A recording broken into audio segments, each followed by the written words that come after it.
Hello, everybody. Welcome to the Dutch Hall.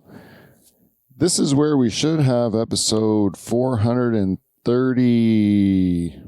I think it's 3, if not 4. I can't even keep track. But either way, this one's going to be an asterisk episode.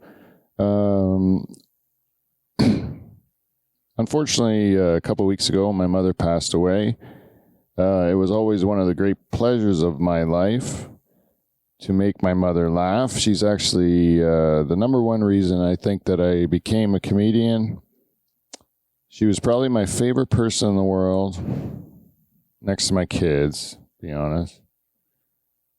And I'd just like to thank all the members of the Dutch Hall universe who have reached out over the last couple of weeks with their condolences.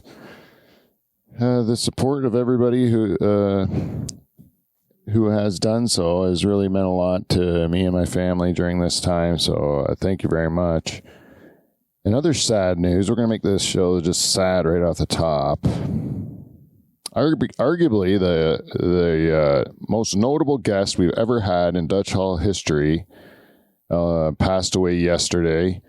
WWE Hall of Famer, former WWE champion, the Iron Sheik. He was a childhood hero of mine, and it was one of the greatest honors of my life to be able to interview him for the show.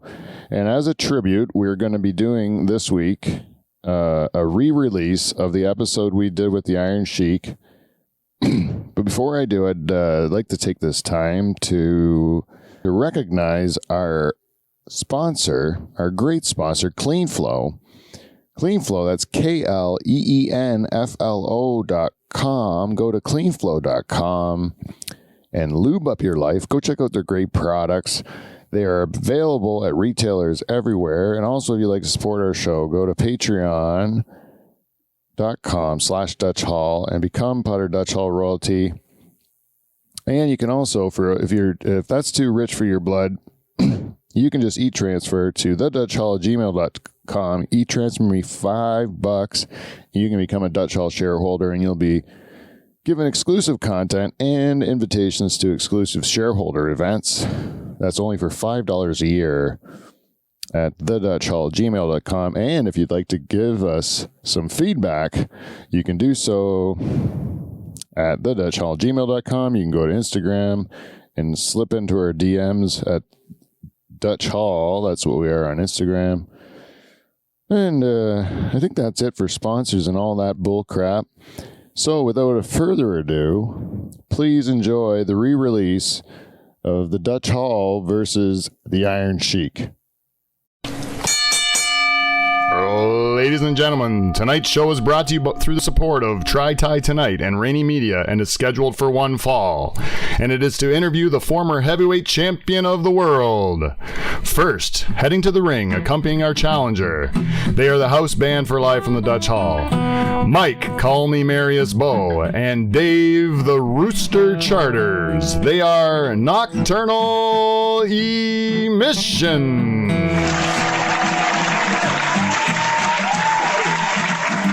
Now introducing our challenger. He hails from Pine Grove, Ontario, weighing 190 pounds. He is the host of Live from the Dutch Hall and two-time President's Club Award winner, Leaping Pete Van Dyke. And now, ladies and gentlemen, our champion. He was born in Tehran, Iran, but now calls home the United States of America. He is an AAU champion, Olympian, WWF champion, WWE and NWA Hall of Famer, Hussein Khosrow El-Zakari, the Iron Sheik. Woo! Let's hear it for the Iron Sheik. Welcome to the show. Great applause. All right, great applause. Double applause for the Iron Sheik. Yeah, big crowd. Iron Sheik, do you have anything to say before we start the show? I'm the Iron Sheik. You're listening to the Dutch Hall. All right, hit it, boys. Hey. You nailed it, Hill. Cheers, buddy.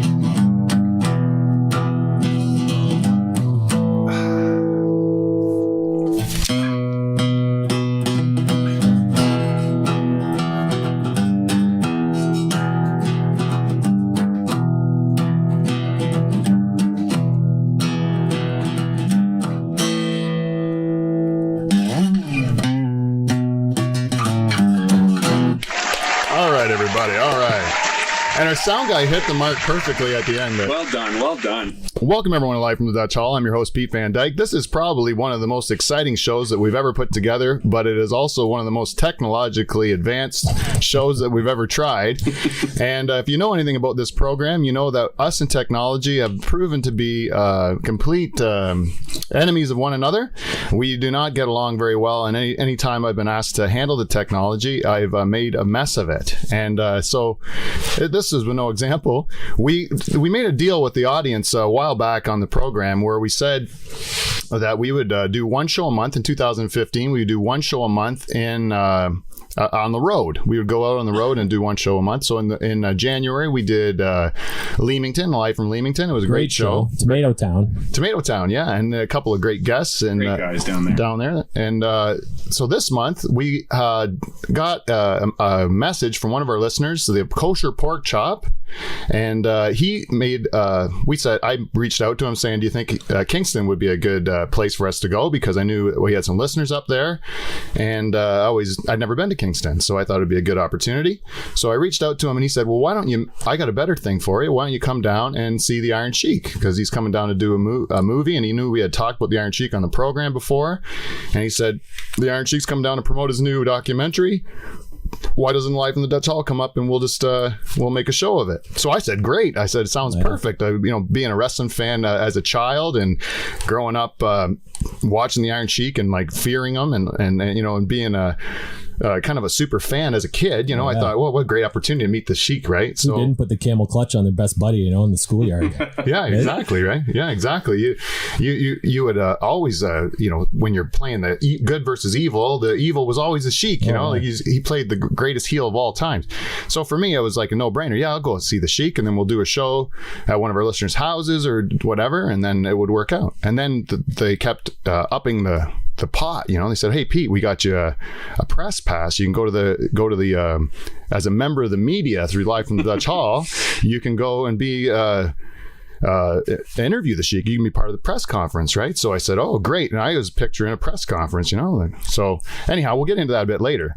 But the whole thing came from the listeners is what I wanted to say. And so if it wasn't for the deal I made to the crowd, to the audience of Live from the Dutch Hall, we never would have had the opportunity to do such a thing. So I would say that it's this whole opportunity to have a great champion like the Iron Sheik on our program here, Live from the Dutch Hall, is a result of feedback. We got feedback. Oh. So let's just play it. We got feedback.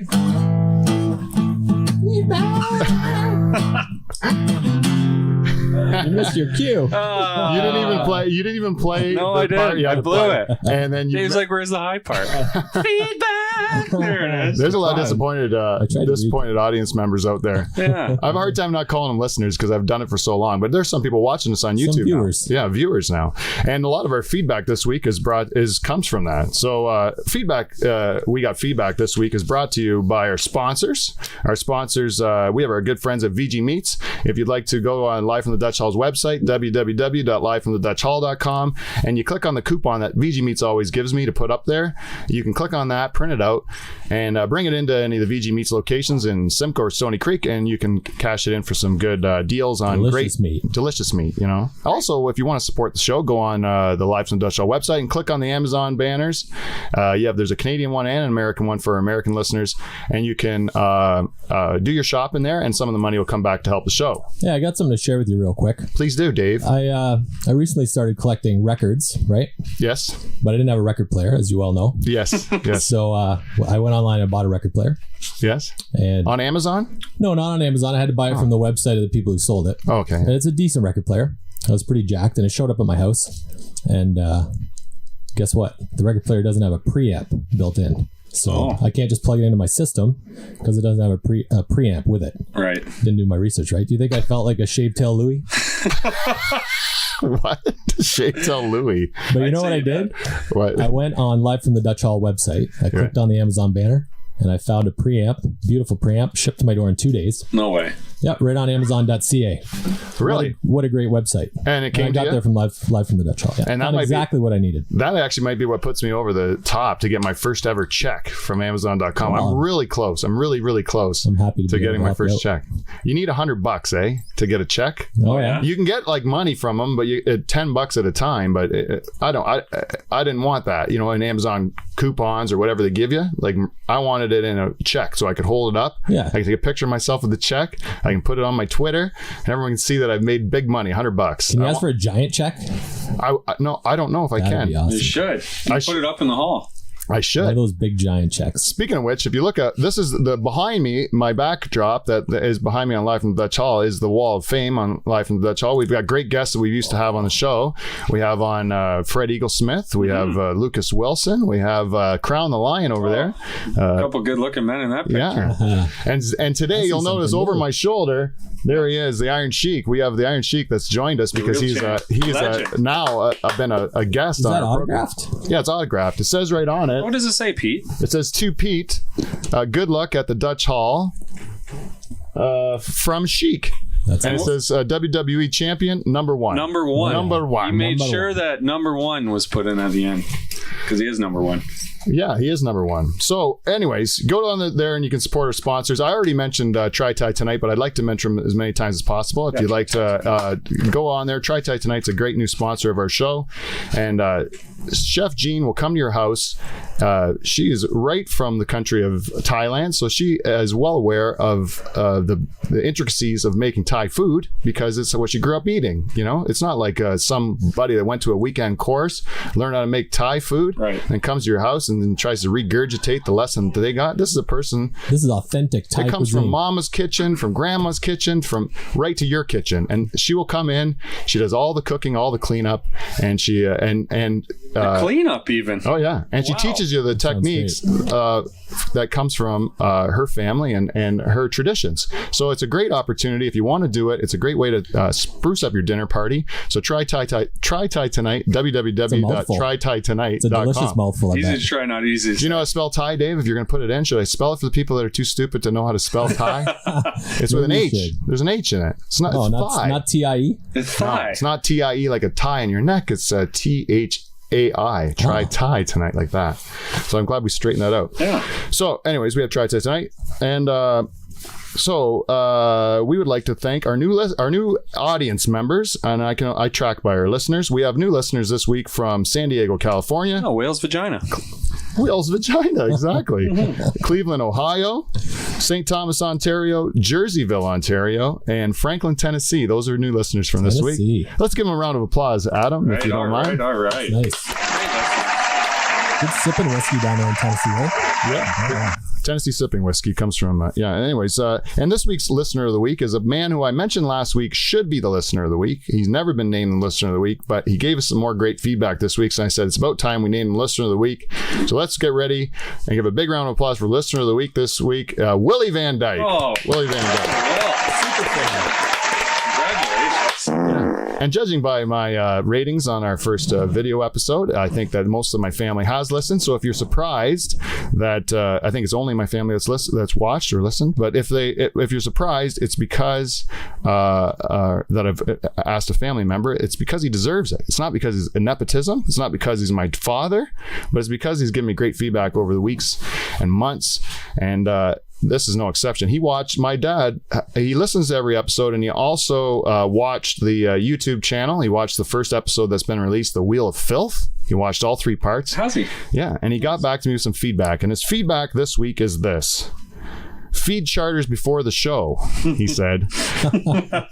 He goes, you can see the man wasting away, is what he said. And if he's eating right in the microphone, he's always chewing. He's in the background eating a banana. And I said, it's kind of Charter's bit. It was his bit, And he's like, wow, it's disgusting to watch the guy eat all the time. You failed. You didn't feed me before the show. I did. So this time, You gave me a water, and no, you didn't give me anything today. I didn't. No. I gave you everything. Oh, I'm sorry, Dave. Why don't you have a nice little bit of water there? Right. Fill your belly up with that. Do you have more snacks to ruin the show with? No, I didn't bring anything. Anyways, the other feedback we got, a lot of feedback this week about the YouTube channel. If you go onto Life from the Dutch Hall's YouTube channel, you can subscribe there. We got some of you guys who have subscribed already this week, so thank you very much to all those who have. I got one feedback here I'm going to read from a listener. He threw so much into it. I'm going to throw them all in one. He goes, love the HD video, which does not stand for Haitian Dwarf. I think that's high definition. Oh. He meant, but awesome. Also, Julie is hot. Was she like our guest Julie Stiles? And your brother seems like more of a field Negro, as you would say. Eh? He's pretty funny, though. That's what he said. And I agreed with him. Yes, my brother, if we were trying to play the game where we were in slave culture and we were both in the slave plantation or whatever, I would most likely be helping out in the house, and my brother would be picking cotton in the field, right? This is not something that he's built for it. Yeah, and by the way, my brother, the bartender, is supposed to be here today, but he is in the hospital. He's injured in a horrible work injury, and so we don't know how he's doing. We're a little concerned of him. So thoughts and prayers. Thoughts and prayers go to our bartender Paul Van Dyke, who is ready to introduce a great segment on future episodes called the Drink of the Week. He's coming prepared. This week's drink was supposed to be called a Camel Clutch. We're gonna try one. I had mine with Adam Hill because he had such a rough time at the beginning. Adam Hill, our new our board guy. His nerves a bit. Yeah, I want to just thank him for the I'm gonna job try well Camel done. Clutch. So why don't you try Camel Clutch? Well, cheers for it. Dave, Charles, you can just imagine what it was like if you were a heathen. Maybe if you were going to hell. That could make me humble. It's very good. I think that made me humble. Another piece of feedback I got, it was just a one-liner from a fan about our new YouTube show, and it says, your live show kicks ass. So let's thank you to everyone. That's a nice those are highlights from the week. Let's thank everyone that's given feedback. We got feedback this week. Thank you very much to everyone that reached out. So there's just one other person to thank. And that's the guy that's been with us since the very beginning of the show. And we like to mention him every week on Feedback. We got feedback. And that is our good buddy, the Haitian Dwarf. And can you play that theme song, the Haitian Dwarf theme song? We'll tell you when to cut it out because it's dirty. It gets rude. It's filthy. You want to sing it? He too bets to see your tits. Hi-ho! Hi-ho! What? Oh, really? There you stopped go. it. Great job. All right, very good. Haitian Dwarf gave us his feedback this week. 5 stars, 5 stars. Another week with 5 stars. He said, another fine episode. Thanks, guys. Is it just me, or was the video podcast just a little too good? Oh. Wow. Those boys from Rady Media, which I think is a disrespect to our lovely camerawoman Holly, who's sitting here, and they said those boys did a good job. Well, Holly also did a good job. That's right. It's sexist. But it is sexist, Haitian Dwarf. Just so you know, there's Holly. A better word would have been people, the team, the crew, the Rainy Media team. The fantastic culmination of giants, or whatever you want to do. You boost them up. The boys at Rainy Media really have their poop together. Looking forward to hearing about the Iron Sheik this week, and we're not going to let you down. Haitian Dwarf, thanks for listening, and thanks for getting back to us every week. Love you, buddy. Give him a round of applause there, Hill. All right. All right, follow me on Twitter at Dutch Hall on Twitter. You can like me on Facebook, subscribe on iTunes, or you can subscribe on our brand new YouTube page, and keep supporting the show. Thank you very much to everyone who supports the show. YouTube's a good place to leave feedback too. You can leave comments on the videos. That's a good place to collect feedback. Yeah, you can like them. You can like it. Yeah, it's another place where I can get feedback. There's so far no comments on the video. So even if you just want to go on there and put first, that's a big thing. People go first. Yeah. Well, I got all those videos. Someone can go first on all of them. They can feel like a real big hero. So why don't you try that? Get some firsts out there. It is a real treat to subscribe to it. You might as well do that too. Yeah. So anyways, here we are driving up to our second road show of 2015, driving up to Kingston, Ontario. And the first road show I went with my wife. It was more of a romantic affair, I'd say. We went, did the show. We made some sausage with a nice Italian family, and then we went and had a great night, dinner, and a podcast. And it was fun. And next day we went to a winery. It was beautiful, romantic. With this one, I'm thinking road show, real old-fashioned road show with the team, with the boys from Live from the Dutch Hall. We're going up to Kingston. So I get on I get my nocturnal emissions together. I get them. I say we're going on a road trip. I got Mike Bowe in there. I got Dave Charters in there. What could be better? We're going on the road with the show. I got the main contributors to my program coming with me. all planned out. I got the kosher pork chop to buy us 3 tickets for the movie event and all that stuff. What and a great guy. Yeah, great guy.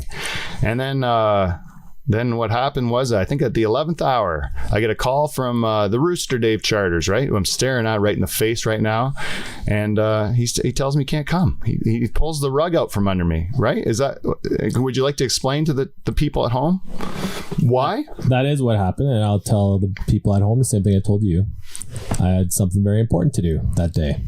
And you might argue that going to see the Sheik is very important, which it is. It is. But I had something more important to do. What was it? My second oldest boy had a big Cub car rally that day. Oh, yes. He won first place in his local... Actually, did he really win first place? He won first place in his local Cub car thing, and then this was like a bunch of Cub groups together, like hundreds of cars. They brought in some ringers. And so I went with him to support him, and big event. He's very excited, and he ended up finishing 8th place, and now he's going to the Cub car, some regional thing. He moves on to the next... So give it up for Jonah. Let's go. Big day for Jonah. Big day. 8th place. Well, I have to say, Dave, you might have told me that story before, but I just wasn't listening because it wasn't about me. But no, it sounds like, obviously, it was... obviously family comes first, you know what I'm saying? Like you gotta do that sort of thing. I don't fault you for it. You're a good family man, and you're going to heaven and all that stuff, I'm trying. Yeah. And plus being a staunch Catholic, you don't have the recreational sex that the rest of us get to have, So all the simple pleasures in life that you can enjoy are things like the Cub car rally and stuff like that. So I don't want to take that from you. I don't want to take that from you. It's all you got. But I got to tell you, I was disappointed because, it was a big event. We have a chance to talk to the Iron Sheik. He's a great champion. We've never had a guest as accomplished as the Iron Sheik on the show. It's a big deal. So anyways, we head up. Me and Mike, we head up on the road. It was a 4-hour drive, give or take, right? Give or take from home. Great drive. Nice day for a drive it was. Right. Beautiful. Now we were thinking we were going to go just for the movie. And then afterwards there was like a Q&A, and we were hoping to get in the Q&A and then maybe see if we could just weasel ourselves in to see the Sheik. Well, then they said, well, you can come to this press conference. Well, the press conference was at 2:00 in the afternoon. So me and Mike leave early in the morning so we can be up there in lots of time. Mm-hmm. But you run into a few things, traffic, getting gas and all that nonsense. And then we end up getting there probably about 1:45. Yeah. Right? Yeah. Somewhere in there. So we head up to we head upstairs, the second floor of this hotel, and we come into the hotel, and right away we look into the press room where they're all set up with the lights and the cameras and stuff like that. And we can see a guy in there. Me and Mike can see a guy in there, and we're carrying all our gear. Is it pretty busy? No, it's pretty dead. 20 people. Yeah, it's pretty dead. And I look in the room and I can see this guy, and I look to Mike and I say to him, I go, hey, that guy, I think I know that guy. Yeah. I go, I think I might have went to high school with him or something. That's exactly what he said. Yeah. He looked like a guy that was like a few years older than me in high school. Maybe I just seen him around the hallways, and he's somewhere in my memory, but I don't remember why I know him or whatever, But I saw that guy. And so anyways, me and Mike go and we put our stuff down. We kind of look around. We're trying to find the guy that told us we're supposed to be there. Some other guy comes up to us asking us who we are. And we say, we're live from the Dutch Hall. We were invited by this Jeff fellow to be there. And he says, oh, great. And with him is this other guy, that I thought I knew. And then he introduced him. This is Bill Walishka. And I'm like, oh, Bill Walishka. And the name sounds familiar to me. And then, so Bill Walishka, I don't know if you remember him. If you can Google him, don't want to Google him now. Right. They'll probably Google him, right? But people at home can Google Bill Walishka. Yeah, Google him up. It's spelled a weird way, Welishka, like W-E-L something Y. Cha or something, right? Anyway, he might be a Polak. Put in how you think it sounds, and Google will say, "Do you mean Bill Walishka?" And unfortunately, you did. Yeah. Right. So, anyways, Bill Walishka he used to be like a VJ on Much Music for years. So if you're like if you watched Much Music about 20 years ago, you probably remember Bill Walishka. He did like a lot of interviews, like the Straumanopoulos there at Much Music. Anyways, now he's working for the morning TV show in Kingston, right? He's the morning TV Kingston AM. Like Kingston Cable. Yeah, like good something. Like it's like the CKAM or whatever.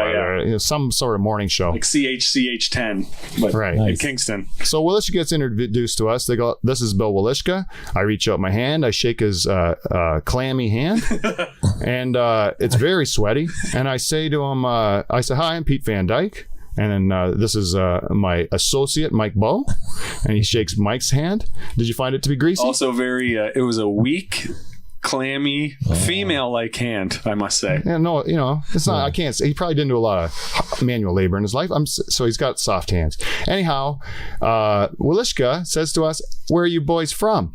We say, Norfolk County, Delhi, right? He says, "Where's that?" He has no idea.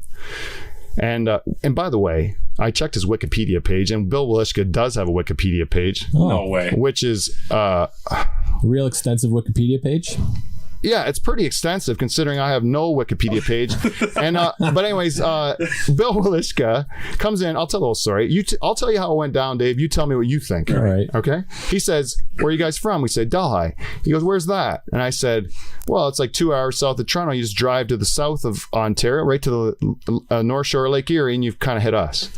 And he goes, "South of Toronto?" Like he doesn't know there's anything south of Toronto. Yeah, isn't that just the lake? Isn't that Even Lake though- Ontario south of Toronto? What do you mean? Yeah, the lake's there. So He he also figures makes it that ends. sour face, like, Yeah. that exists? He doesn't know. He's from Welland. He was born in Welland, for heaven's sakes. Right down the road from us, the numbskull. Anyways, so he says, so that's it. And he goes, "What station are you guys from?" And we say, "Live from the Dutch Hall." Yeah.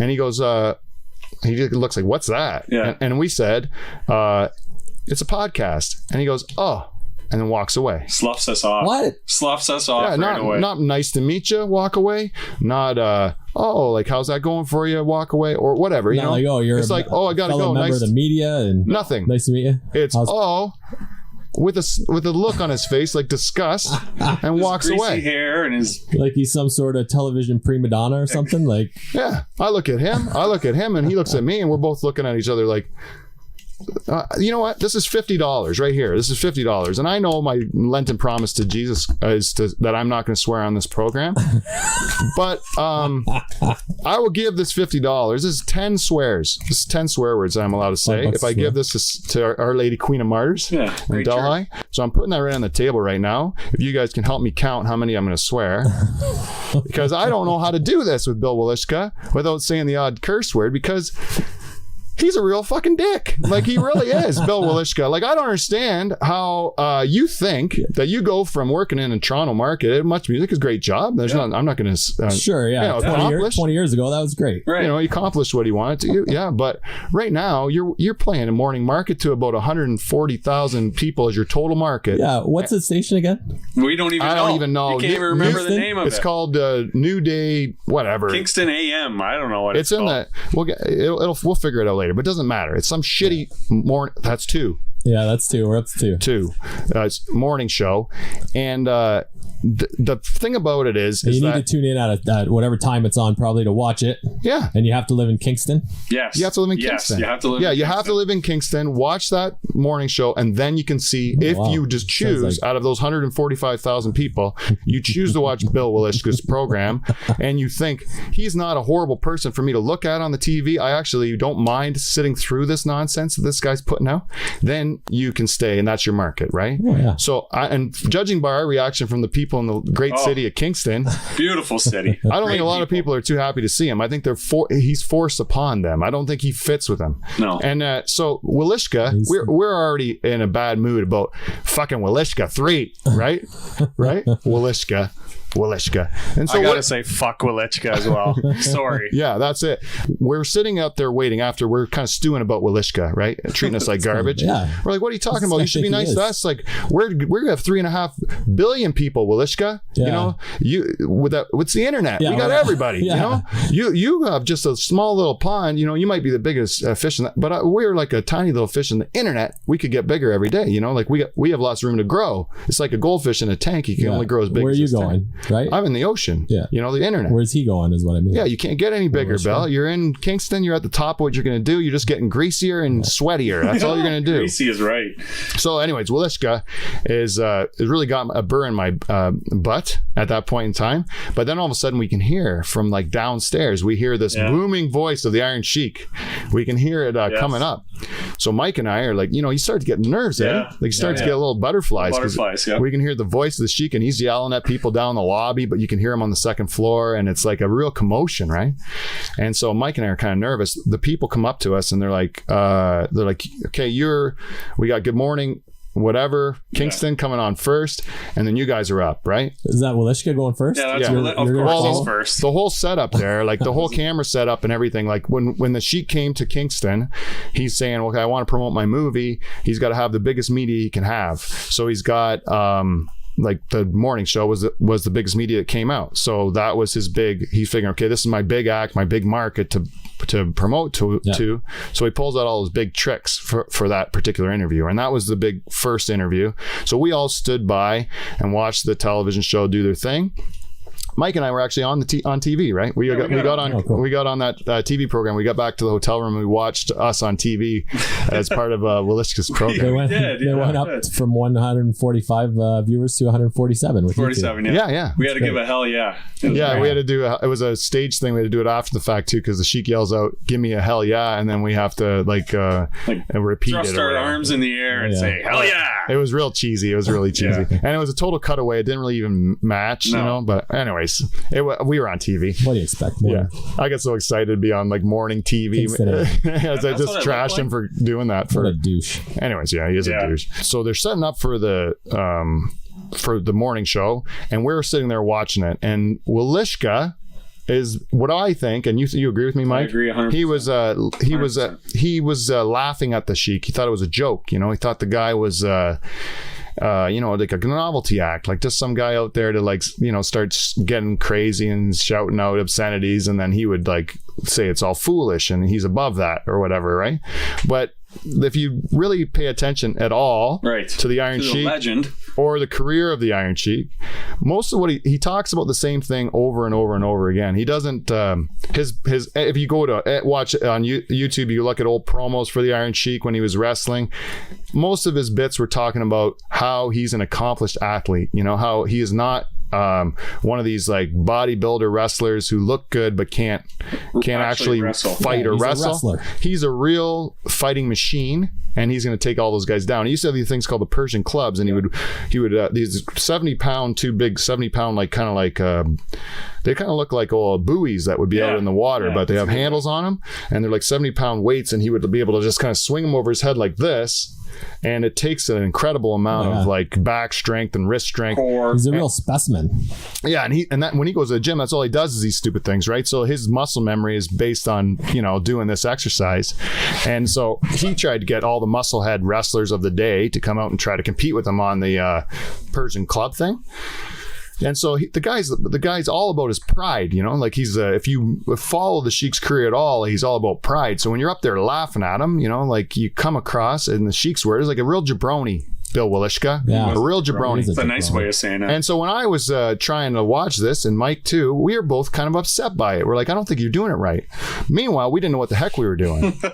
We didn't know. We were just told you're up next. Right. And then so we said, okay, we're up next, like a sit down, and they said, yeah, you're sitting down with the Iron Sheik, and we were like, oh, we had no idea. We thought we were going to a press conference. You put your microphone up on the podium, and like a media scrum. What a surprise, eh? Yeah, so they're like, you got minutes with the Sheik. So while we're watching this too, we're like, what are we going to do? Yeah. Like we kind of an idea, but we don't really know. Yeah. So we talked a little bit on the ride up. Mike had been reading the Wikipedia page to me. We did our research. Yeah. We respect the Sheik. Yeah. So we're like, we got to make this good. And we had to have a bit of a strategy. So we had like 3 or 4 points we needed to get through. We had goals, yeah. And then during when New Day was done, then this other guy went up who was called up and he was doing a podcast too, and he did kind of word associations with the wrestlers. Wrestlers names. He'd say like Brock Lesnar, and then Sheik would give his opinion of them, you know. He'd say Ric Flair, and respect or jabroni, so right? Kind of thing.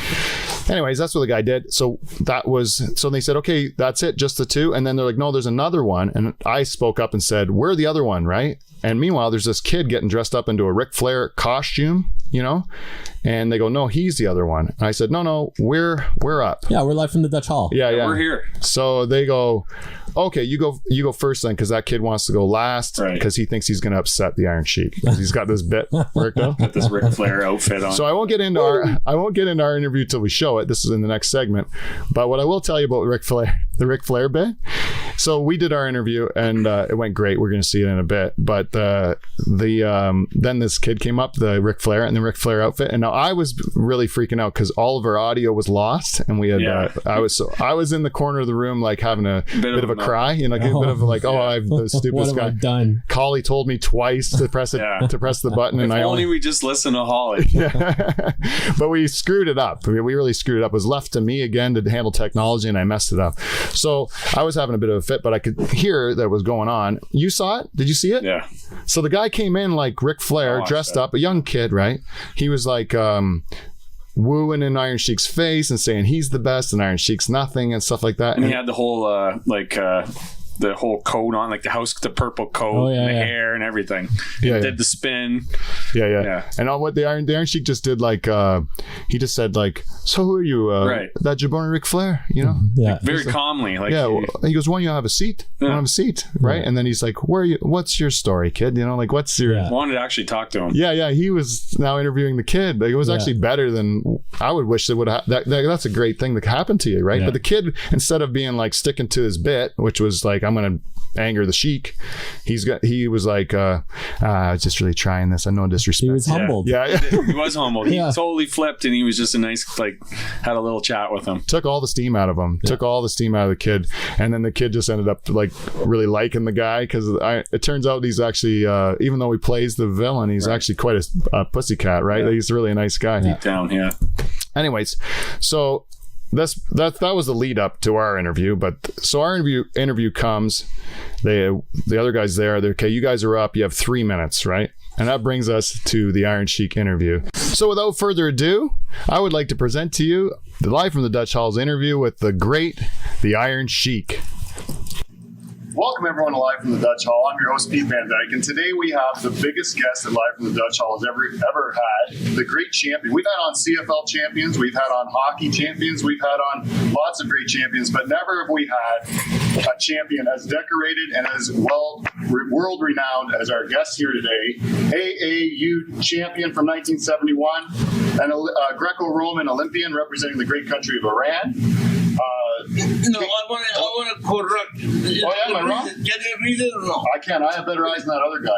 So there you go. At the very beginning of that interview, you notice, and so I sat down with the Sheik. What we did was we were thrown in. They said, "How many questions you got?" And we said, "I don't have any questions." You were thrown to the wolves. I said, "Just you let me go, and then tell me when it's time to quit." And they said, okay, 3 minutes is what they said. 3 minutes because they had a radio station to go to.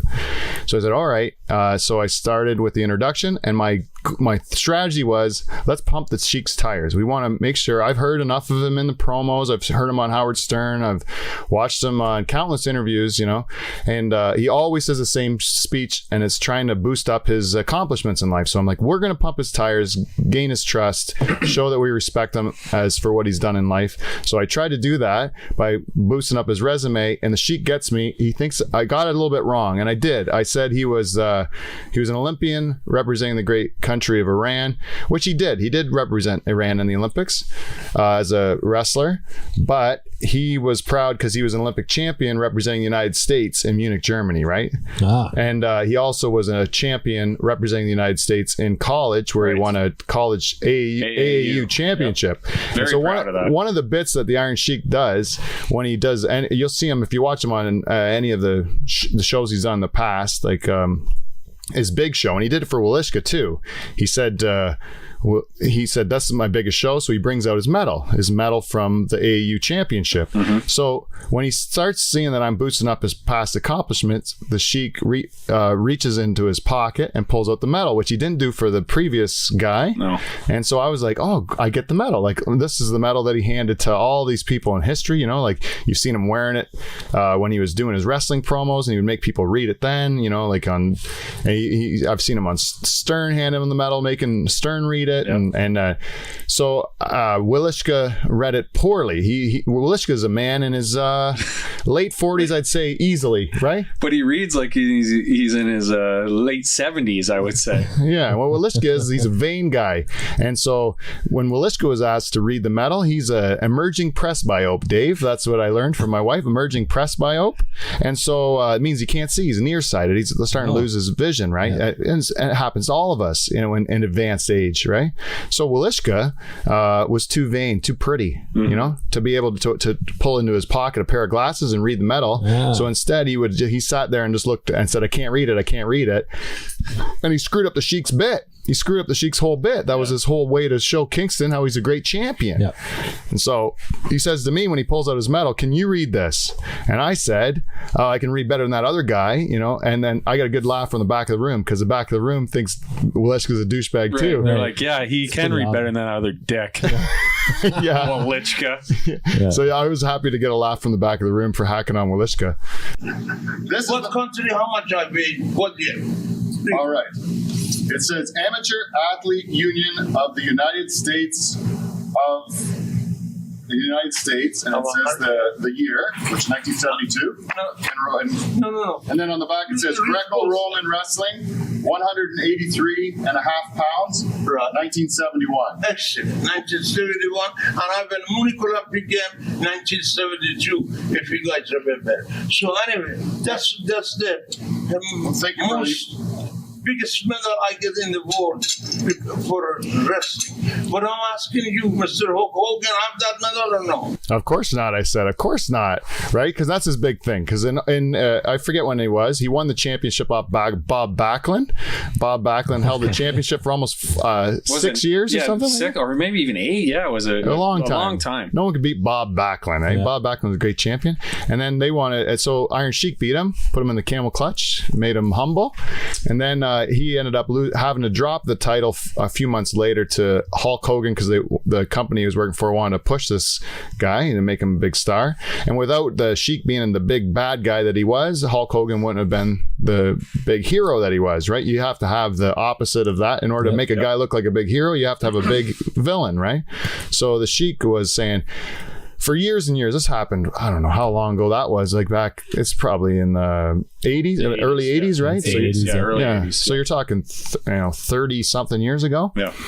He still to this day wants everyone to know, do you really think that Hulk Hogan could beat me in a fight? You know, like he still wants everyone to know. That was obviously pretend. Like there's no way in a million years Hulk Hogan could beat me in a fight because I'm a great champion, a wrestler, a real wrestler, a Greco-Roman, the hardest sport in the history of the world. And this jabroni Hulk Hogan is just a big musclehead Hollywood blonde. He doesn't have any wrestling resume or pedigree. You know, like the great. Sorry about spitting on your dick. Yeah, he's just a bodybuilder. Yeah. He's no good. You couldn't pretty boy.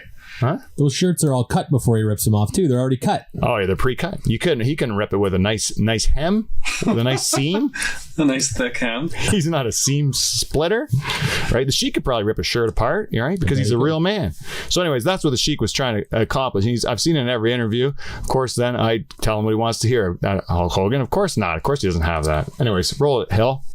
Thank you, Ted. Of course not. Thank you, sir. So I have a question. When you came over to the United States, you helped coach in Minnesota, right? Absolutely. Right? And then that led you to be the coach of the American Olympic team that went to Munich, correct? What was your name again? Peter. Mr. Peter? Yeah. You are a very intelligent man, sir. You stop it? I come from Iran. See how he goes that? Pumping his tires. Yeah. Right. So I got to the point there where he says to me, you're a very intelligent man. I told him, I said his resume, which you've heard a million times, but now that I repeated it, and then he was able to say, he's giving me some credit. Now I can see the Sheik, who is kind of staring daggers at me at the beginning, is now starting to relax in his chair. So I think I got him right where I want him, like I think this is going very well. From New York, I went to the Minnesota. Who was the coach? Olympic coach, Mr. Alan Rice. That was for the college, university. Yeah. And then professional coach was Mr. Gania. I left the Olympic Minnesota coach, Mr. Alan Rice. He bring me to Minnesota. My team was one of the best team. They called Minnesota Wrestling Club. 5 years I make him a huge job.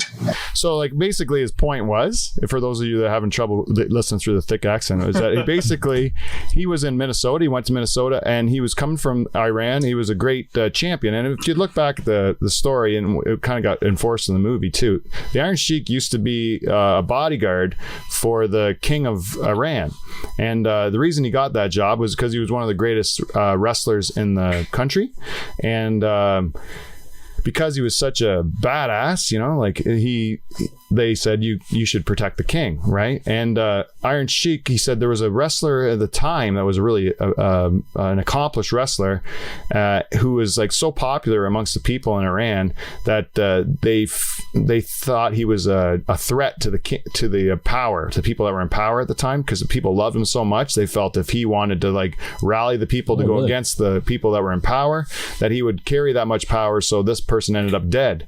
So that led Iron Sheik to leave the country and go to the United States. And he was brought over by this guy, Alan Rice, in Minnesota, who had him help with their wrestling program, which he competed in at one point in time, and then won the championship himself, and then went on to coach that team to 5 more AAU championships, a source of great pride for the Iron Sheik, because that's a great accomplishment. The Minnesota Wrestling Club went and got 5 of these championships. So again, Iron Sheik just really wants everyone to know, even though I yell and scream and quite entertaining, I am very accomplished athlete and need to be shown the respect and leader.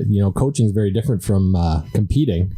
You can coach, that's a totally different skill. So he's and then he ended up being a coach of the United States Olympic team that did very well in Munich, Germany, right? And he really keyed in on training was a big part of his, like, he even still now talks about training, and like they showed him like pumping iron still. It's crazy. Yeah, like his ankle is so, like when he came in the hotel room, and we were kind of still nervous about him because we didn't know what kind of guy he was going to be like. Right. He comes in and he's kind of like he's pushing the kind of walker thing that he's got, and his ankle kind of went like sideways, like 90 degrees to the side, and it didn't look good. And he kind of was saying to his agent, he's like, "Hey, look at my ankle." And he's like, "I know, Sheik, I know. Just take it easy, and we'll get it looked at or whatever." Wow. And he's like, "Yeah, it's just done it again, And he keeps going. But his knees and ankles are really in bad shape. So that's one of the reasons why he's doing this, so he can get the surgeries and stuff like that.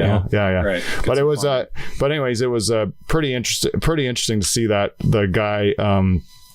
Like how he was very humanized at that point in time. You realize he was being very nice, and then it kind of set us at ease too, to know that it's a show. He's trying to bark and he's trying to get us all get everyone excited because it's what they like to hear. But that's just his profession, is that he's a professional, like loudmouth. Right. He's a real showman. Like he's a pro. He turns it on and turns it off very, very well, is what I mean.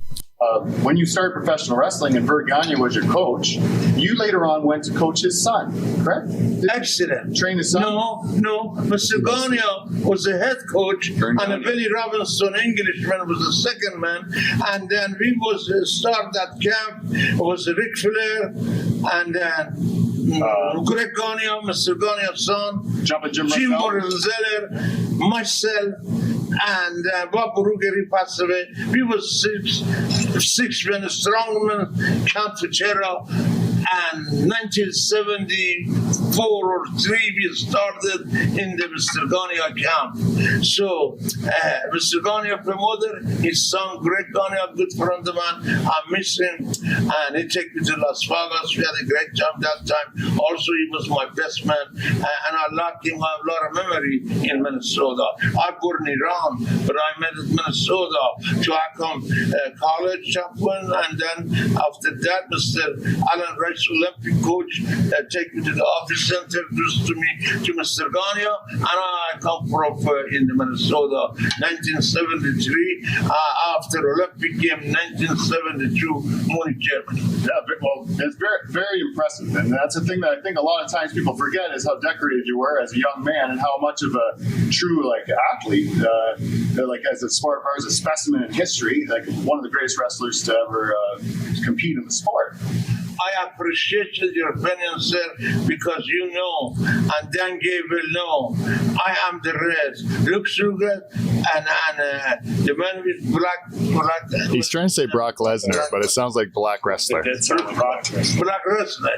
Yeah. Black wrestler, Mr. Gagne, and Dan Gable, myself, we are the red in Midwest wrestler at that time. Right. And it was the toughest sport in the Olympics. All right, there. Toughest sport in the Olympics. Is that what Yeah, you said? toughest sport in the Olympics. So he was basically saying in that whole thing, to paraphrase what the Sheik was trying to say, is that number one, I made a mistake. I said that he trained Vern Gagne's son, Greg, but he was just in the same camp as him. So Vern Gagne trained him along with his son, and he was just in the same camp as Greg Gagne, as well as Ric Flair and Jumpin' Jim Brunzelli, which I got that one in, so it made him look like he respected it. Yeah, you can even see him kind of like ease up a little bit because he's like, oh, you know what I'm talking about, right? Like, so this was all part of kind of making the bed for the next part. But one part I wish I would have asked him is what that Vegas trip with Greg Gagne was like, because I can imagine going to Vegas with the Iron Sheik was going to be a great time. Oh God! Like going to Vegas with you was fun, Dave. Yeah. I can only imagine what going to Vegas with the Iron Sheik is like. It might be all right. So now I asked the Sheik for a favor. So let's just see where this goes. Can I ask you a favor, Sheik? We have a guy that was supposed to be here today. He's our co-host of the show, Dave Charters. He's a Polish fellow, big blockhead like Ivan Putski. You know what? Remember Ivan Putski? Wow, I can't believe it. No, Judge Ronnie Ivan Putski, it was my training partner, and in Minnesota, you get this break. He comes to the Minnesota, my coach, Mr. Gagnon, push him, and he get a good break, and he was his gimmick was a big fat full lock with his Chevrolet foot like McDonald's or like sausage. So like you're describing like that. Yeah, that's the same guy. Exactly. So Putski, Polish Putski, good friend of mine, intelligent Pollock man. His gimmick was like that to be Don Pollock, but he was good. But his son didn't make it to be like his father.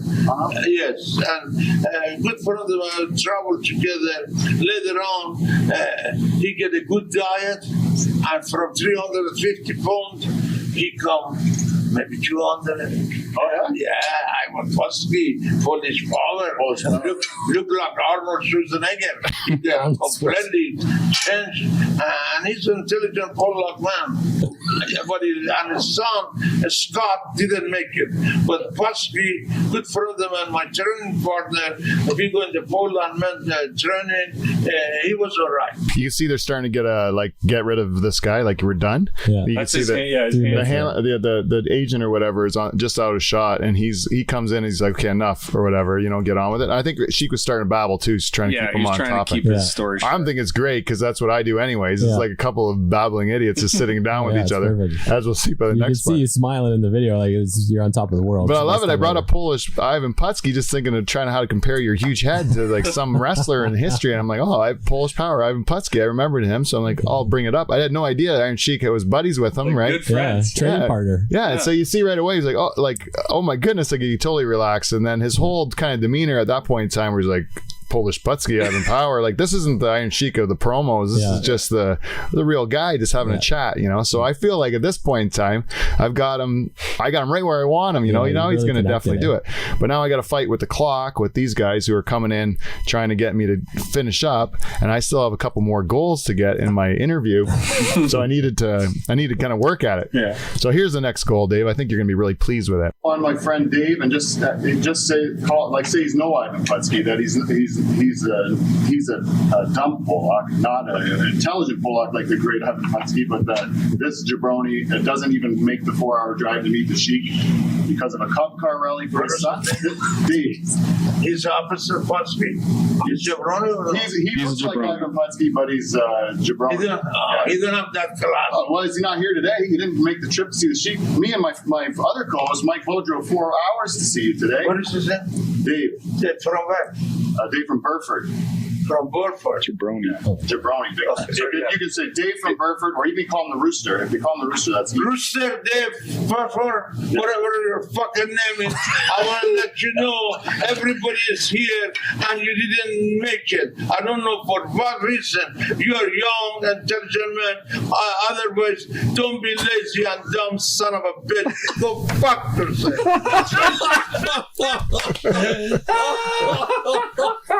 Well, you heard it, Dave. Well,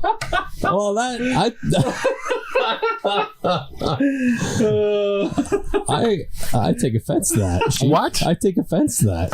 He obviously recognizes important things on the go. the Cup Car Rally. Important things. The Yeah. Cup Car Rally. You said He you're really lashed intelligent. out there, didn't he? Yeah, he went from 0 to 100, I thought there. But once I said how we made the trip 4 hours, he was like, "Oh, from where?" You know, like he wanted to know. Yeah. Eh? And then when he realized you didn't do it, he's like, he was offended by your lack of commitment to the greatness of the Sheik. I don't know. My opinion's changing of the Sheik What? very quickly. Oh, you know what It is. You know what I think he would tell you? He just did. Yeah. So I wouldn't worry too much about it, George. That's one of the greatest accomplishments of my life, to get the Iron Sheik to cuss you out. That was honestly one of the best things I've ever done in my whole life, and I really love that he did. I had no idea, and I had to keep a straight face too, because I was trying to sell it like I was disgusted with you as well, and instead of like thinking that was the most awesome thing that ever happened. And I'm beat red if you look at the video too. I'm beat red because I'm like, I don't know if I could even ask him to do this nonsense, I don't know right? how you kept it together. You can see when he's telling you that like something about intelligent Pollock or something. You're shaking your head. Yeah. Nope, Yeah, not this guy. not this No, guy. he's Got not it all wrong. intelligent at all. That's Putski. He's the intelligent Pollock. Yeah. That's what he asked him, Are you opposite Pusky? So I got Damn it. one mission: pump his tires to gain his trust. Check. Right. Second one: hack on Dave. Check. Let's move on. Hitting the goals. That's why we have the greatness of the Iron Sheik on the show. But people like Dave Char's in his place. And Sheik, I can't even thank you enough. Mr. Phil, you're a intelligent man. God bless you, and you have a good time. And tell the jabroni to don't get a small comeback. So if you don't, this one we had to watch 10 times. We had to watch 10 times to find out what he said. So I thanked him, and then you can see he's happy. You can see he's having a good time. And then he shakes my hand and he goes, "So tell that jabroni, your friend," meaning you, Charters, Obviously. to go and get himself a small scumbag, is what he meant. Which, if you're a 72-year-old, you know what that is? No? If you're a 72-year-old, if you're a 72-year-old man, this makes more sense, right? But he said basically a scumbag is a condom, Dave. A condom. So if you wanted to get a small scumbag, it would mean that you don't have a need for a large one, which is basically one of the. If you follow Sheik on Twitter, and if you don't follow the Iron Sheik on Twitter, I think you're missing out, because he's the Mark Twain of. It is great. Of Taylor Swift titty jokes, you know. He's the best, and what he likes to throw in is raisin dick, and he likes to throw in raisin dick's a big one for people like yourself, you know. He would throw that in. I think the scumbag, the small scumbag comment was referring to your genital size. I got a small penis. Small penis size. Not only are but he called you intelligent, which was a compliment. You only listen to the negatives, eh? You only listen to the negatives. You missed the I disagreed. You have a problem. You should have a problem with me, not the Sheik. Hurt my feelings a little bit. All he told you. I'm going to tweet him after the show. You should have let him know exactly what I think of him. This is Dave from Burford. Yeah. Whatever. Dave the Rooster from Burford. Sheik. He'll remember, I guess. I don't think so. Anyways, let's keep it rolling. Yeah, no problem. I'll plug the movie. We are here to see the Sheik's documentary, which is The Sheik. It's a great documentary. Can't look forward to seeing it. And if you could all go ahead and support it, it would really help out. I don't think you're going to be disappointed. It chronicles the great career of a great professional athlete, the Iron Sheik. And thank you very much for being my guest and live from the Dutch Hall. So that was it. They told me, and this was another thing. The other groups that went up, Bill Wilishka's group was asked to promote the movie, right? The other guy wasn't. Ric Flair? Ric Flair or the other podcasts weren't asked. No. But after this interview had gone fairly well, everyone was kind of like enjoying it. The filmmakers came out and made sure that we plugged the movie, because we came across more like credible. Oh yeah. Like, believe it or not, after all that nonsense, we actually came across like we knew what we were doing. So they wanted to make sure we plugged the movie because they thought we might have an audience. Yeah. Silly them, right? We tricked him. Yeah, more than 145 like Wilishka. I'll guarantee you that. Yeah, Wilishka. Well, anyways, we're growing strong too, and with the Iron Sheik now, I think it's just going to go like gangbusters. Yeah. So there's only one last mission to do. and that is going to be to get Iron Sheik to support the Dutch Hall. And you heard at the beginning of the program where we had the Iron Sheik lead off with a great promo for our program. I think, it's an endorsement that's really going to take us to great heights as a show, but it doesn't come without problems. It's just like the opening of this show didn't come without problems. The promo for Live from the Dutch Hall coming from the Iron Sheik did not come without a few takes. So let's just play the few takes that we had from the Iron Sheik. The Iron Sheik, and you're listening to Live from the Dutch Hall. This is the Iron Sheik. You listen from Dutchford. You're listening to the Dutch Hall. Yeah. This is the Iron Sheik. You're listening to Dutch Hodge. Whatever. Hall, yeah. Hall. Hall, like like a hallway. Yeah, like Dutch Hall. Dutch Hall, like that. Dutch Hall. This is Iron Sheik. You're listening to the Dutch Hall. I'm the Iron Sheik. You're listening to the Dutch Hall. All right. Yeah. All right. Have a good night, Iron Sheik. Yeah. So we nailed it. We nailed it. We got all our goals out of the way then at that point in time, even though I did a crappy movie promo because I wasn't even thinking about the movie at all. But we nailed it. We nailed all goals. Yeah. And what I like about that with the Iron Sheik is that you really know how much of a pro he was. He didn't slough it off. He didn't try to get out of it like he did at one time. That's good enough. You just take it. He wanted to get it right. He made me repeat it to him 5 or 6 times, and then he wanted me to repeat the whole skit, the whole bit to him. I am the Iron Sheik, and you listen to the Dutch Hall. He really listened to you. You could see him leaning in, he really wanted to listen to you. I felt at that point in time, it was kind of a it was nice. It was a little private moment, that we got. It was cool. And the fact that he was such a nice guy, to be able to do that for me, because he doesn't have to at all. Yeah. And I've already kind of milked it. Well, I was supposed to be done 3 or 4 minutes ago now, and I'm just trying to keep it going as long as possible. Way more than 3 minutes. Yeah. I'm at 8 or something right now. Almost 9. So that was it. I felt like it accomplished my goals, and then this came out as the icing on the cake, and it's the ending of the Iron Sheik interview. Take your sip. And now you get a beer. Have a good night, everybody, in the Kingstown, Ontario, and all my movie friends, coast to coast America, and all over around the world. God bless you guys, and have a good day. All right, cheers. The real gentleman. That's nice. And that's it. That's the Iron Sheik interview. So we nailed it. We did it live from the Dutch Hall. Before we move on, right? There's something I want to share with you. Yeah. And with Mike. Okay. And with that goddamn Iron Sheik. Oh. All right. I'd like to see it. Aggressive. Mike. Oh, can you read that? Another medal. Can you read that for me? I'll tell you what. I got better eyes than that fucking Bill Welichka. Let me tell you. This says on this glorious medal, 8th place, lightweight, Brant area, Cub Car Race, 2015, and it's got a lovely picture of a car with flames and a checkered flag. Does it have Dave's weight on it? Why don't you hold that up for the camera? Cameras. Oh, that's beautiful. Let me ask you a question, Mike. Does the Iron Sheik have that medal? He certainly does not. Thank you. No, it doesn't, because he doesn't just put a piece of wood that rolls down a hill. He actually trains in composite. All right. All right.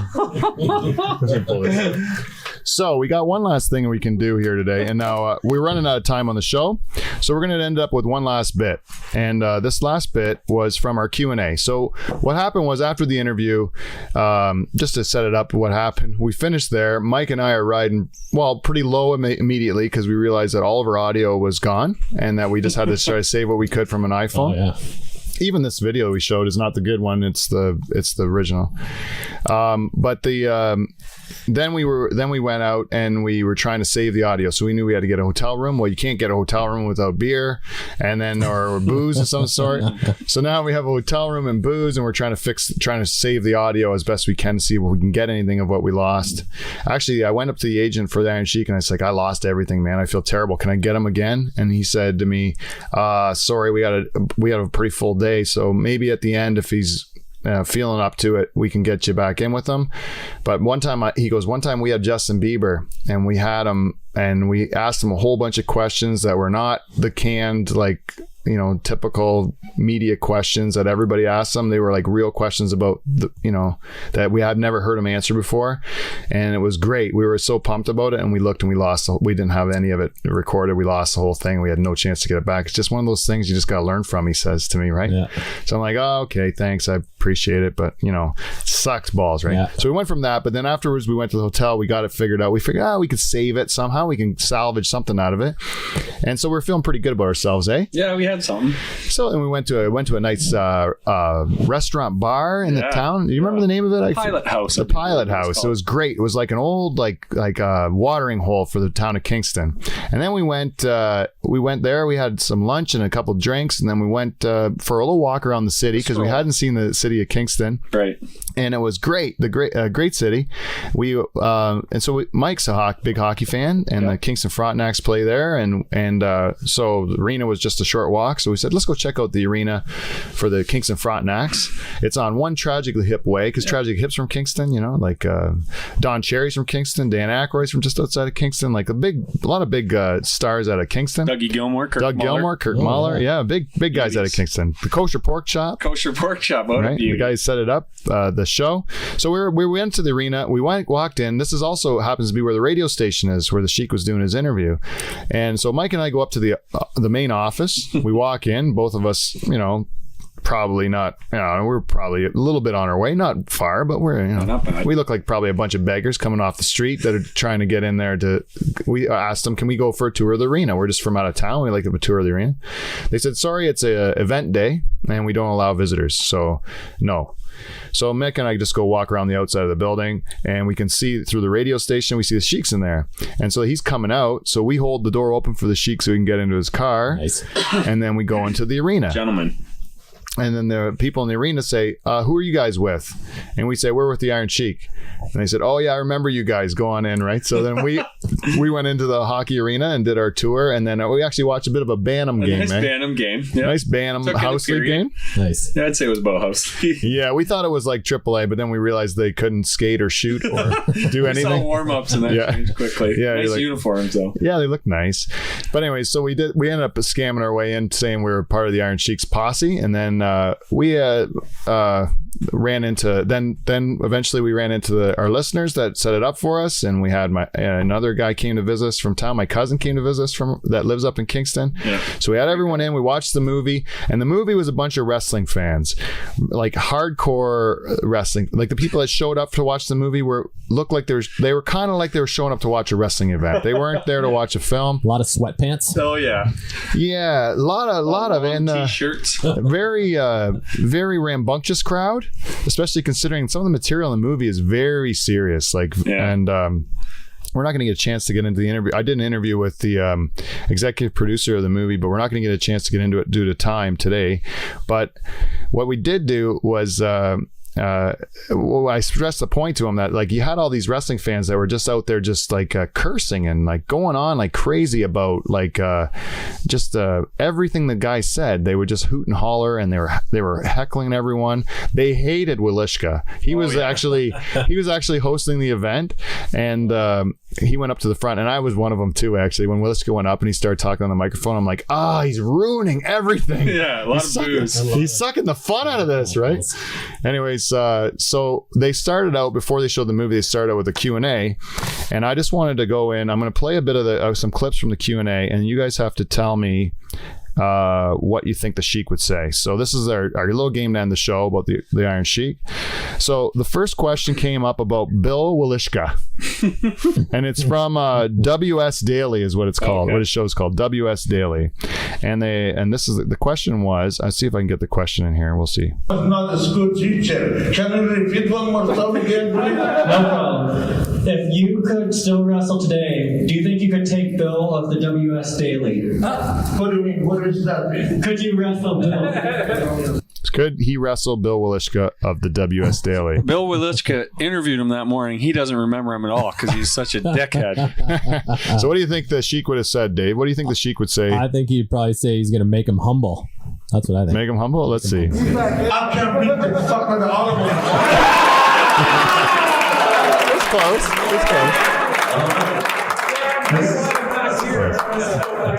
Anyways, this next question is about women in the MMA. And let's see. Woman in the MMA? Yeah. So someone asked, I think it was quiet and I cut it out, but someone asked about the Sheik, what he thought about women in the MMA.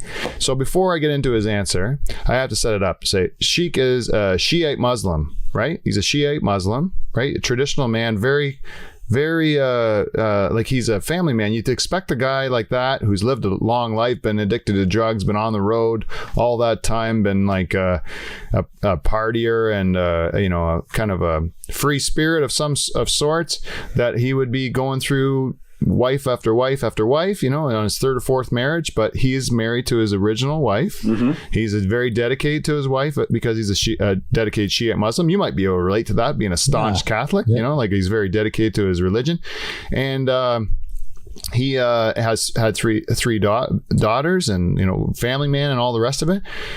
So here he is, but you have to understand the Shiite Muslims are not known for for being very supportive of women's pursuits, rights, and if you're going to be stereotypical about it, so what would you think the Sheik would say when someone asks him what he thinks of women in the MMA? I kind of set you up on that one, but I think just he probably learned to be pretty liberal throughout his life as a wrestler and partying and stuff, like you said. So I think he'd probably have an open mind at this point. You're giving him credit even after he trashed you. Yep.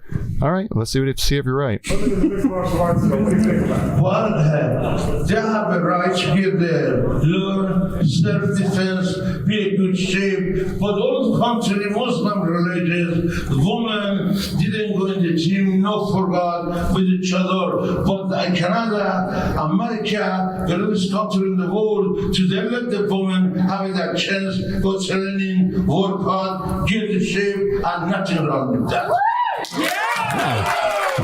Shut out. Ding, ding, ding. So basically, you're right. He has three daughters too, and actually, it came out in the movie that he was on the road quite a bit, but he was a very dedicated family man. When he came home, because he was so like most of what his dedication was in his life was to training. When he came home to spend time with his daughters, he would just train them. So like they were like, "Oh, Dad's home. We're gonna get worked to death." Like just training, right? So, but the Sheik's just like, no, it's good to be healthy. It's good to be fit. It's good to be like push yourself to your limits of what your abilities are. And so he was really strict with his kids to do that training. So to him, the fact that they were women or whatever, it never was an issue to him. I don't think that I think it was ridiculous for him to be asked that question. And his daughters are not too hard to look at anyway. Oh, really? Very nice looking. There's another Google search for us. Yeah. You know what else I don't like about Bill Walishka? I'll tell you right now. Just, I don't know, it's a sidetrack. but Walishka, I watched his program, the bit he did with the Sheik. I was comparing it to what I was going to do or whatever. And one of the things he did was he showed clips from the movie. But what he did was, out of nowhere, they put a picture of his daughter that was murdered. Oh no! And put daughter murdered and at 27 or whatever, and they put that up in the clip of promote the movie. They made that in part of the news clip. Now I just mentioned it on my show too, so I'm a bit of a hypocrite to say it. But I remember sitting in the movie, and when that part came up, and they said we're gonna have to talk about what happened to your daughter, the Sheik says, "Do I have to?" Right? Because he says he doesn't like to bring it up. It's the greatest tragedy of his life. Like, it was horrible. All these rowdy wrestling fans that were in the room were silenced. You could hear a pin drop. Like, it was so quiet, and the Sheik sitting up there in the front of the room, you see how heartbroken he is in the movie about it, and you got to sit there and look at the guy having to relive that in the movie all the time. I just felt awful to be a part of it, to watch that. It was really raw, And we watched it with him in the room. Like, I remember myself looking over to see how he would react to, like, he's watching his life. Like, it was and emotional. It was tough too. That movie, when he showed it, like, you expect it to be a lot of fun and games, wrestling and like whatever. It was like he showed his wife complaining to him, like, really, like his wife's giving him a hard time, like, where the fact, like, does she let that go on the air? Like, my wife gives me a hard time like that, but we don't record it, we don't like make it out there. But anyways, she was she let it go. So anyways, we have one last clip here to end the show. Cheeseburgers like that. One last clip to end the show. So this one here, I'll let the question play out, and this is the last one to end the show, Dave. This is going to see if you can nail it. You've done pretty good with this game. Yeah, thanks. You've done pretty good with it. You know the Sheik pretty well. Let's see what he says about Justin Bieber. Today you tweeted that you're going to be at the roast of Justin Bieber. What are you planning to say to him, and will you put him in the camel clutch? All right, there's a question. What are you planning? He's going to be at the roast of Justin Bieber, which is the next Comedy Central roast that's coming out. And so the Sheik's going to be there. What is he going to say to him? And is he going to put him in the camel clutch? I think he's going to say something like, Justin Bieber, that raisin ball jabroni, I'm going to put him in the camel clutch and fuck his ass and make him humble. Great That's guess. what you think? That's Great right. guess. That is a good guess, but let's see. I think you'll be surprised. First of all, I have a lot of respect for that jabroni Justin Bieber. Wow. Real surprise. A real surprise. He did great, but out of his songs, that jabroni punk, he put a tattoo in his arm, and he wants to be Mr. Tough Man, and he wants to be Change's dog. That day he's lost the respect, and his jabroni, I think he really needs to suplex him, and I stretch his back a little bit, make him humble. Give me a You're pretty right. Stretches back a little bit. Yeah, make him humble. Yeah, but he did say he respected Justin Bieber. It's just he doesn't like his tattoos. He feels that the tattoos was him trying to make himself seem tough, and he felt that was he's a you're not tough. I'm gonna stretch your back and make you humble. But I was surprised he respected him for at least being that's something. Making a good career for himself. What I said, I think, was a quote from Twitter from the Iron Sheik. About Bieber? Yeah, about Bieber. Oh, Pretty really? close. Yeah. I think I've read that about 100 times. Yeah. That was another funny thing in the movie it came out is that wonder how he does his tweets, and it's like there's someone driving, the Iron Sheik's in the passenger side, and another guy's in the back seat just listening to him on his phone and tweeting out like all the ridiculous stuff that comes out of his mouth. Yeah, there's two twins that are his kind of like his handlers, and they just sit there and listen to what he says. Like it is him saying that. Yeah, they were like a good family friend's kids, really the guy neat. he grew up with kids, and they were the ones doing all this stuff for the movie. So I'm sorry I didn't get to the interview with Mike Gurgis. Yeah, Mike Gurgis, the executive producer of the show. Maybe I'll find a way to put that out online another way so you guys can hear the interview. But I do appreciate the opportunity that was given to us by the great people of Kingston, Ontario, Canada. Thank you very much for inviting me up there. We had a great time at Live from the Dutch Hall. If you're out there in another community, we're looking at booking 10 more shows for the year. We're working on one in Orangeville right now, but we also have like 9 more spots to work out. So if you're looking at Live from the Dutch Hall to come to your town, just reach out to me at livefromthedutchhall@gmail.com, or you can always go on Eventful and request me to come to your town. Eventful.com, request Pete Van Dyke, and that's how I'm in there, Pete Van Dyke, and then that you can request that I come to your town. Otherwise, if you just have an idea, there's lots of ways to get in touch with me. There's YouTube, there's iTunes, there's Gmail, there's my website, there's text, there's Facebook and Twitter. There's a whole bunch of ways you can reach out to us and give us your feedback. Let us know what you think, how we can make the show better. I got to thank my guest tonight, the Iron Sheik. It was a great pleasure to meet you. We had such a great time, and I thought you were a true gentleman and a real professional, and I look forward to hopefully running into you again. Now I can proudly say I have an Iron Sheik story to add to the pile of everyone else that's met the man. So thanks for coming in, boys. Thanks for coming on the trip, Happy Mike. to be here. Hey, I'd love. Thanks for it's running gonna my be tough to board. beat Thanks to Kingston. Rainy Media. Thanks to Try Tie Tonight. Thanks to VG Meats and Amazon. Take care of each other and be good. And hit the theme song, boys.